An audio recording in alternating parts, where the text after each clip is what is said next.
The original story refers to the story I made for the assignment in that language arts class.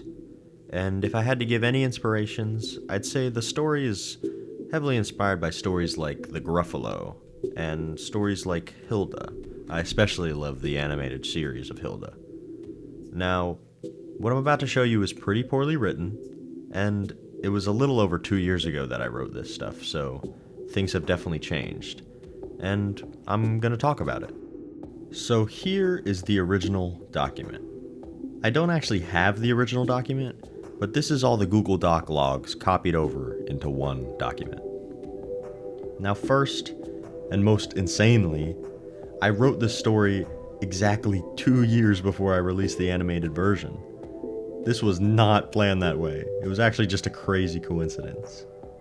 And in these first drafts, we see the word Waldensamkeit, or I should say Waldensamkeit, a German word meaning something along the lines of being alone in a forest and being connected to nature. And I really wanted that to come through with the story. Further into March 26th, we can see some things that I did not include in the animated short. Specifically right here, birds taking flight and deer showing their heads. I added this in this story to explain and emphasize how the Grossfarken has a rejuvenating effect on nature and animals.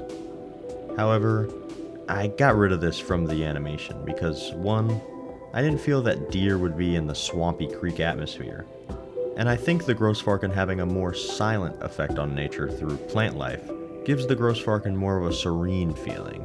He isn't controlling the animals through his song, he's giving life to plants once wilted, and we can see this in the final animation. Another interesting idea from the original was that the boy would enter the creek through the bushes, but see the creek and decide to swim, and it's the splash of water that alerts the Grossfarken and causes him to flee. This was honestly a pretty cool idea, but it's just one I completely forgot about going into the final story, and it didn't even make it into the final assignment. Now, late at night on March 26th, things start to get a little horrible.